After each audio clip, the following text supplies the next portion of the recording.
പ്രകാശ് പോയതിനു ശേഷം അത് കണ്ടു.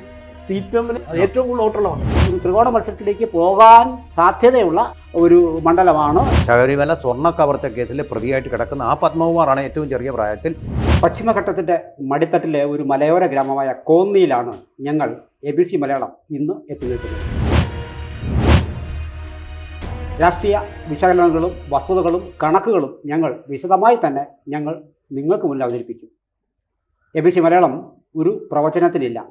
2016, 2021 നിയമസഭാ തെരഞ്ഞെടുപ്പുകളുടെ കണക്കുകളും 2019, 2024 ലോക്സഭാ തെരഞ്ഞെടുപ്പുകളിൽ നിയമസഭാ മണ്ഡലത്തിൽ എത്ര വോട്ട് ലഭിച്ചു ഓരോ മുന്നണിക്കും എന്നതുൾപ്പെടെയുള്ള വിശദമായ കണക്കുകൾ ഞങ്ങൾ നിങ്ങൾക്ക് നിരത്തും.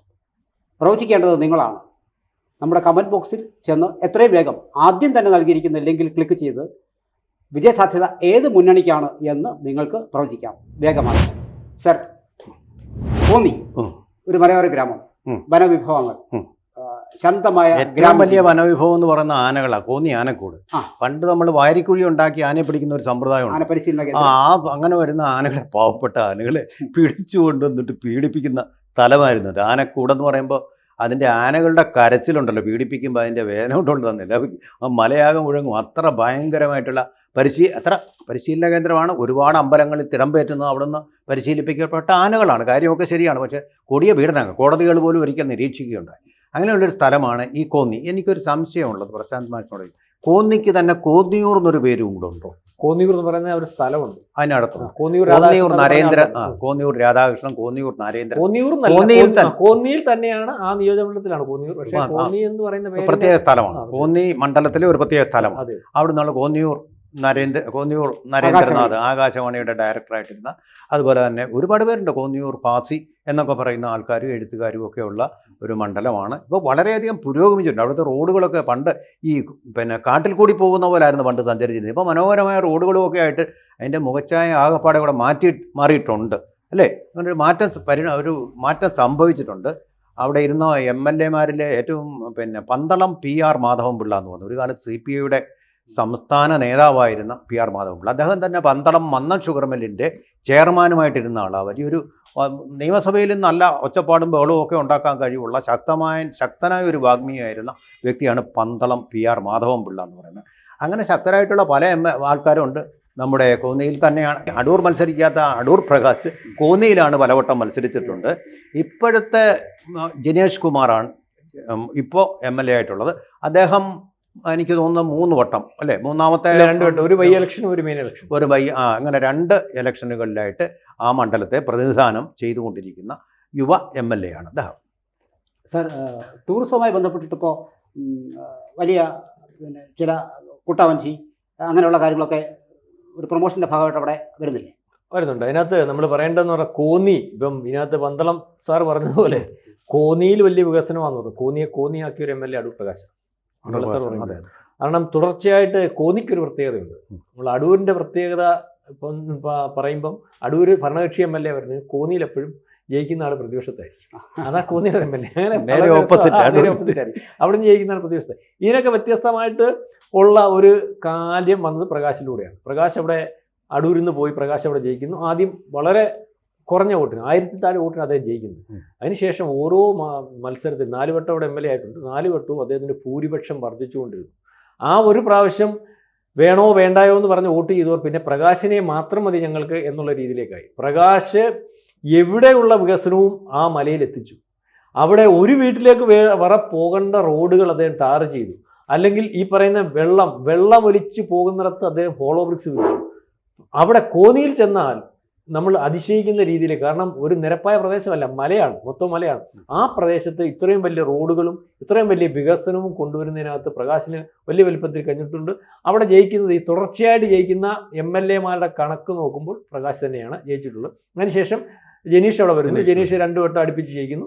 ഈ പറയുന്ന വിവാദ നായകൻ ആയിട്ടുള്ള പത്മകുമാർ ഒരു പ്രാവശ്യം കോന്നിയിൽ ജയിച്ചിട്ടുണ്ട്.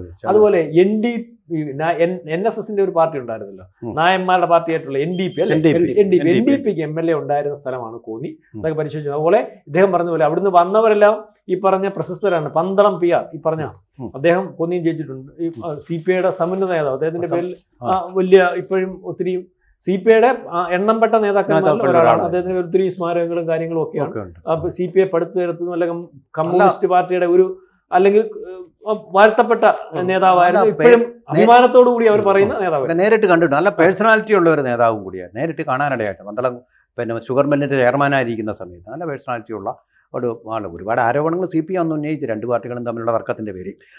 അതുപോലെ തന്നെ VS ചന്ദ്രശേഖരപിള്ള ഇതുപോലെ പ്രമുഖനായിട്ടുള്ള ഒരു നേതാവായിരുന്നു അത്, അല്ലേ? അദ്ദേഹം VS CPM-ൻ്റെ അറിയപ്പെടുന്ന ഒരു നേതാവായിട്ട് ഈ ജില്ല മുഴുവൻ അറിയപ്പെട്ടിരുന്ന ഒരാളാണ് VS ചന്ദ്രശേഖരപിള്ള. പിന്നെ NDP-യുടെ സ്ഥാനാർത്ഥിയായിട്ട് മത്സരിച്ചത് ജയിച്ചത് ചിറ്റൂർ ശശാങ്കൻ നായർ എന്ന് പറയുന്നതാണ്. ചിറ്റൂർ ശശാങ്കൻ നായർ എന്ന് പറയുന്ന NDP-യുടെ NSS ഒരു പാർട്ടി പരീക്ഷണാർത്ഥം രൂപീകരിച്ച് പരാജയപ്പെട്ടു. അതിലൊരു MLA-യെ ജയിപ്പിച്ച സ്ഥലം കൂടിയാണ് കോന്നി എന്ന് പറയുന്ന സ്ഥലം. എന്ന് പറഞ്ഞാൽ നായന്മാരുടെ NSS-ൻ്റെയൊക്കെ സാന്നിധ്യം നല്ലപോലുള്ള അടൂർ പോലെ തന്നെയുള്ള ഒരു സ്ഥലമാണ് എന്നാണ്. എന്തെങ്കിലും ഒരു വളരെ വിചിത്രമായിട്ട് നമുക്ക് തോന്നുന്നത് അടൂർ പ്രകാശിൻ്റെ പ്രകാശം ചെന്നെത്തിയത് കോന്നിയിലാണ്. അതേസമയം തിരുവഞ്ചൂർ രാധാകൃഷ്ണൻ്റെ പ്രകാശം വന്നത് അടൂരിലുമാണ്, അല്ലേ? അതെ അതെ. ഇനി നമുക്ക് 2016-ലെയും 2021-ലെയും കണക്കുകൾ പരിശോധിച്ചാൽ, നിയമസഭാ തെരഞ്ഞെടുപ്പിൻ്റെ കണക്കുകൾ പരിശോധിച്ചാൽ ഒരു 73% വോട്ടുകളാണ് 2016-ൽ പോൾ ചെയ്തത്. 2021-ലേക്ക് വരുമ്പോൾ അത് 73.5 മാറുന്നു. ലേശം വർധനവ് അവിടെയുണ്ട്, കുറച്ച് ചെറിയൊരു വർധനവ്. 2016-ൽ വിജയിച്ചത് അടൂർ പ്രകാശ് വിജയിക്കുന്നത് 72,800 വോട്ടുകളോടെയാണ് പിന്നെ ലഭിച്ചത്. അദ്ദേഹത്തിന് 50.81% വോട്ടുകളാണ് അദ്ദേഹത്തിന് ലഭിച്ചത്. അദ്ദേഹത്തിൻ്റെ മാർജിൻ എന്ന് പറഞ്ഞാൽ ഭൂരിപക്ഷം എന്ന് പറയുന്നത് 20,748 വോട്ടുകളായിരുന്നു. താഴെ വന്നിരിക്കുന്നത് അഡ്വക്കേറ്റ് R സനൽകുമാർ CPM-ൻ്റെ 52,000-ലധികം വോട്ടുകൾ അദ്ദേഹത്തിന് ലഭിച്ചു. പിന്നെ BJP മൂന്നാം സ്ഥാനത്ത് വന്നു. അശോക് കുമാർ എന്ന് പറയുന്ന ഒരു സ്ഥാനാർത്ഥി, അദ്ദേഹത്തിന് 16,713 വോട്ടുകളാണ് ലഭിച്ചത്. ഇത് 2016-ലെ കണക്കല്ല. 2021-ലെ കണക്കുകളെത്തുമ്പോൾ KU ജിനീഷ് കുമാർ 62,318 വോട്ടുകൾ അദ്ദേഹത്തിന് ലഭിച്ചു. 41.62% അദ്ദേഹത്തിന് കരസ്ഥമായത്. പിന്നെ ഭൂരിപക്ഷം 8,508 ആയിരുന്നു. റോബിൻ പീറ്റർ എന്ന് പറയുന്ന കോൺഗ്രസിന്റെ സ്ഥാനാർത്ഥിക്ക് 53,800 വോട്ട്. കെ സുരേന്ദ്രൻ മത്സരിച്ചിട്ടുണ്ട്. അതെ അതെ, 53,810 കോൺഗ്രസിന് ലഭിച്ചു. അപ്പോൾ ഈ ശബരിമല സമയം അപ്പോൾ അതിൻ്റെ പശ്ചാത്തലത്തിലായിരിക്കും കെ സുരേന്ദ്രൻ ഇവിടെ മത്സരിച്ചു.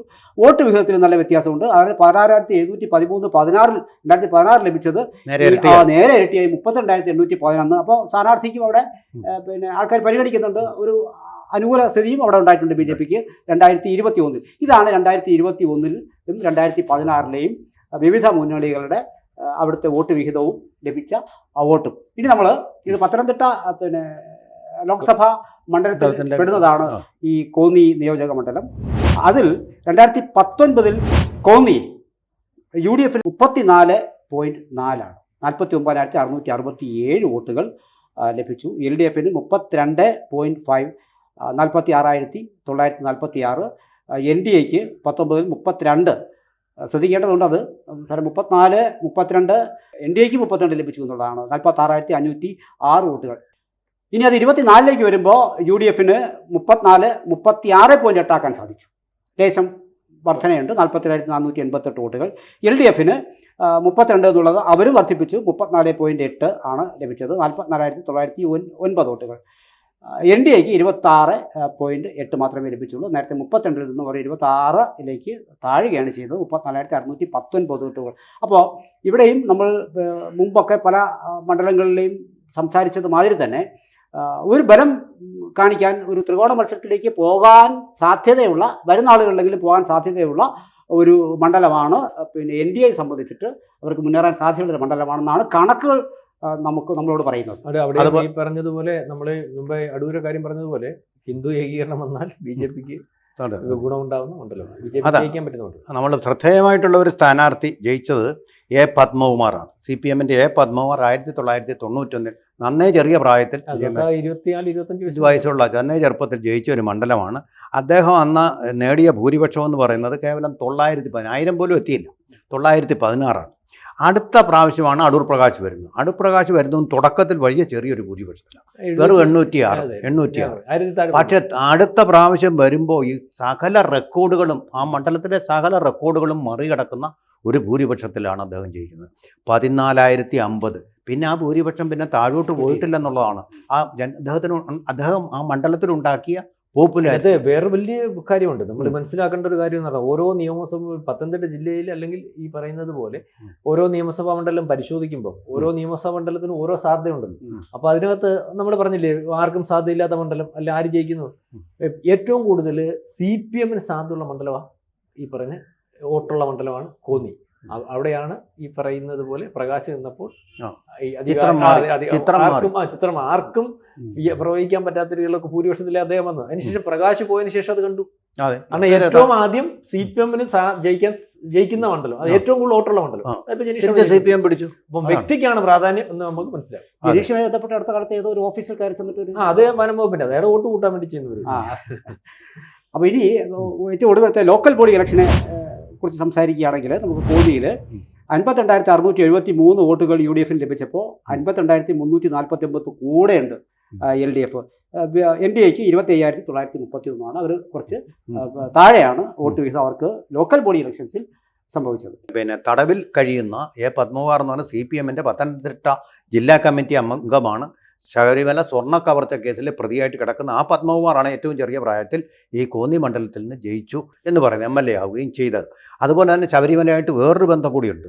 കാരണം ശബരിമല യുവതീ പ്രവേശന വിഷയത്തിൽ ഉണ്ടായ ഒരു കോളിളക്കത്തിൽ ഏറ്റവും കൂടുതൽ BJPക്ക് വേണ്ടി വോട്ട് സ്കോർ ചെയ്തത് K. സുരേന്ദ്രൻ എന്ന് പറയുന്ന അവരുടെ സംസ്ഥാന നേതാവ് തന്നെയാണ്.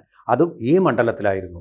അങ്ങനെ കോന്നിയിൽ നിന്ന് K. സുരേന്ദ്രൻ ജയിക്കുമെന്ന് പറയുന്ന വരെയുള്ള ഒരു പ്രചാരണം വരെ ആ കാലത്ത് ഉണ്ടായിരുന്നു. അങ്ങനെ ശബരിമലയുടെ അടുത്ത പ്രദേശം തന്നെയാണ് ഈ ജനീഷ് കുമാർ MLA ഇരുമുടിക്കെട്ടും കെട്ടി CPM കാരനാണെങ്കിൽ ശബരിമല പോയിട്ടുണ്ട്. അങ്ങനെ ശബരിമലയായിട്ട് ഒരു പക്ഷേ 3 തരത്തിൽ ഈ മണ്ഡലം ബന്ധപ്പെട്ടിരിക്കുന്നു. ശബരിമലയുടെ വളരെ അടുത്ത പോകുന്ന വഴിയിൽ തന്നെയാണ് ഈ പ്രദേശവും ഉള്ളത്. ഇതാണ് കണക്കുകളും കാര്യങ്ങളും. ഇനി പ്രവചിക്കാനുള്ള സമയമാണ്. നമ്മളെ പ്രേക്ഷകർക്ക് അതിനുള്ള അവസരം ഞങ്ങൾ ലിങ്കിൽ കമൻറ്റ് ബോക്സിൽ ഒരുക്കിയിട്ടുണ്ട്. എത്രയും വേഗം ആദ്യം കാണുന്ന ലിങ്കിൽ ക്ലിക്ക് ചെയ്ത് ഏത് മുന്നണിക്കാണ് വിജയസാധ്യത എന്ന് നിങ്ങൾക്ക് പ്രവചിക്കാം. എത്രയും വേഗമാകട്ടെ. 2026 കേരളത്തിൽ ആര് ജയിക്കും? ABC മലയാളം ഒരുക്കുന്ന ജനകീയ പോളിംഗിൽ നിങ്ങൾക്കും പങ്കാളികളാകാം. നിങ്ങൾ ചെയ്യേണ്ടത് ഇത്രമാത്രം. ഡിസ്ക്രിപ്ഷനിലും കമൻറ്റ് ബോക്സിലും കാണുന്ന ലിങ്കിൽ ക്ലിക്ക് ചെയ്ത് നിങ്ങൾക്ക് വോട്ട് ചെയ്യാം. ദയവായി നിങ്ങൾ പോളിൽ പങ്കെടുത്തതിന് ശേഷം ആ ലിങ്ക് ഷെയർ ചെയ്യുക, ലൈക്ക് ചെയ്യുക. കേരളം 2026 ആര് ഭരിക്കുമെന്ന് നിങ്ങൾക്ക് പ്രവചിക്കാനുള്ള അവസരം നിങ്ങൾ വിനിയോഗിക്കുക. കൂടുതൽ വാർത്തകളും വിശേഷങ്ങളും നിങ്ങളിലേക്ക് എത്താൻ ABC മലയാളം സബ്സ്ക്രൈബ് ചെയ്യുക, ബെൽ ബട്ടണും അമർത്തുക.